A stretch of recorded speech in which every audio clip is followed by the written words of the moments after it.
to see the atrocities inflicted on the people of Israel by Hamas himself. Van Orden visited medical facilities. He met with citizens. He met with government and military officials.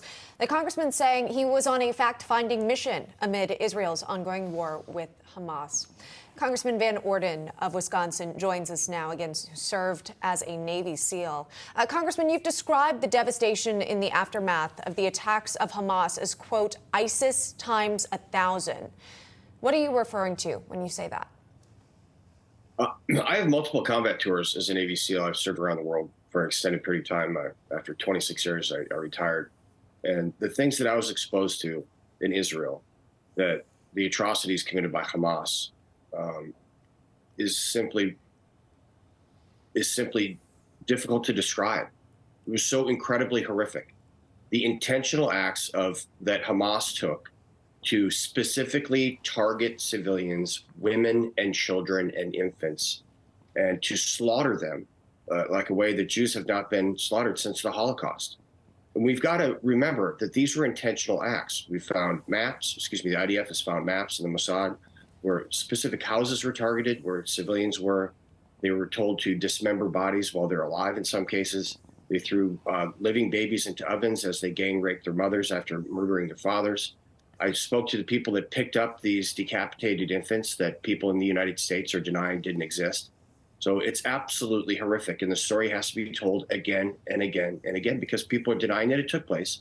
And they're rallying on college campuses in support of Hamas, which is a terrorist organization. It's nearly unforgivable. And with what you just said there, we have seen several pro-Palestinian protests across the country, many of which invoking anti-Semitism, including tearing down posters, displaying pictures of the hostages, again, more than 200 still trapped in Gaza, according to state officials. Again, technically protected speech under the First Amendment. Again, what they do, what they say, but again, at what point does this become hate speech? You've seen this happen at Cornell University as well, again, posting online of anti-Semitic remarks. You've seen a Russian airport be rushed by pro-Palestinians looking for Jewish passengers. I mean, this continues to escalate.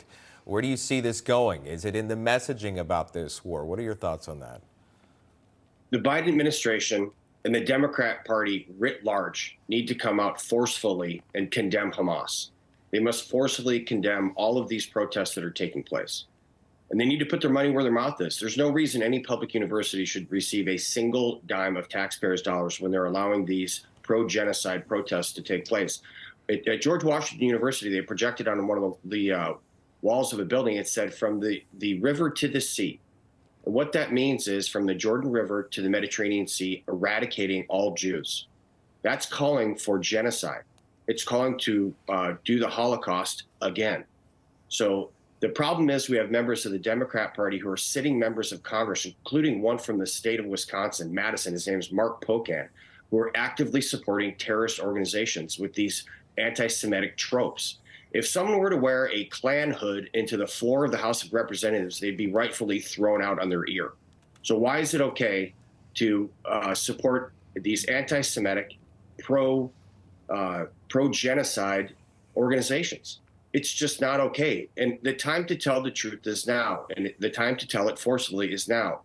Some of the videos that they were showing me, or even trying to show me that I couldn't watch, were the most horrific things I have ever seen in my entire life. And remember, I have multiple combat tours on several different continents as a Navy SEAL. And I was a combat medic. I've been exposed to some of the most terrible things you can possibly imagine. And this stuff put me back on my heels. And again, for everybody listening, the reason that these things are taking place is because Hamas, which was supported by Iran, which was funded by tax dollars sent over by Joe Biden, attacked Israel on October 7th in a manner that Jews have not been attacked since the Holocaust. That's why this is taking place. We know this to be true because these attacks into the Gaza Strip didn't start until October 8th. So every single person that is killed and injured, every piece of property, every bit of infrastructure that's destroyed is a direct result of Hamas attacking Israel. The legal concept is the fruit of the poisonous tree.